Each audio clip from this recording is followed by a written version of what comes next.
legal na anak ng comedy king na si Dolphy, hindi naghabol sa yaman ng ama. Habilin ni Dolphy, sinunod ng kanyang 18 anak. Super na-touch umano ang actor-director na isa sa mga anak ng comedy king na si Dolphy, walang iba kundi si Eric Quezon, sa ginawa ng adopted silbing nila na si Nicole Quezon. Legal na na-adopt o inampon ng tatay niyang comedy king na si Dolphy, si Nicole, at ang long-time partner nito na si Divine Diva Shasha Padilla.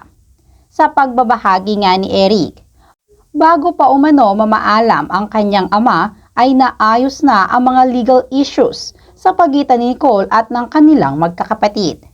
Sa kanyang naging interview sa talent manager at content creator na si OG Diaz, nabanggit ni Eric Quezon na okay ang naging hatian ng mga naiwang ari-arian ni Mang Dolphy sa kanyang 18 anak.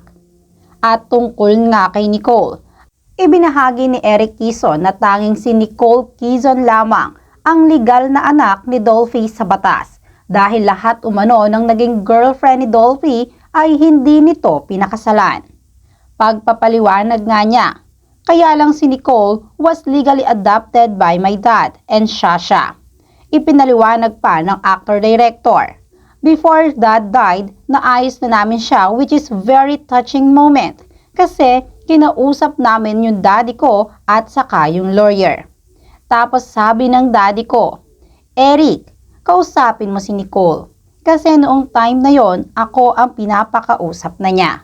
Pakita mo itong paper sa kanya. Explain mo sa kanya na ang wishes ko sana pantay-pantay.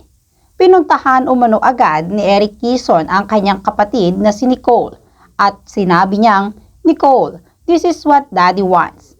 Sinasabi umano sa dokumentong hawak ni Eric Quezon na kapag pinirmahan iyon ni Nicole ay wala itong kanumang hahabulin sa kanyang mga kapatid kapag namayapa na ang kanilang daddy na si Dolphy. Matapos umanong ipaliwanag at ipabasa ni Eric Quezon ang mga dokumentong hawak niya sa kanyang kapatid na si Nicole Quezon, ay talagang na-touch ito at na-feel blessed na magkaroon ng isang kapatid na tulad niya. Ayon umano kay Nicole, Kuya, I'm so blessed to be part of this family. Of course, I'm gonna sign it. So pinirmahan niya.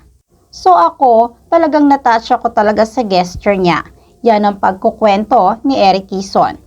Naibahagi rin ni Eric na kahit ilang taon nang pumanaw si Mang Bidol o si Mang Dolphy, patuloy pa rin itong nagbibigay umano ng sustento sa kanyang 18 anak na naiwanan. Ayon kay Eric, my dad's been dead for 11 years, pero hanggang ngayon, nagpo-provide pa rin siya sa amin. Kasi every month naman, may nakukuha yung mga kapatid ko.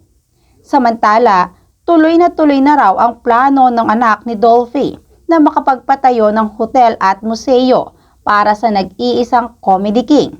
Itatayo ito sa kanilang lupain sa Calatagang, Batangas. Ayon sa kanya, itatayo namin yung parang hotel at saka parang museum at saka parang events place ng daddy ko and we will call it the Dolphy Manor.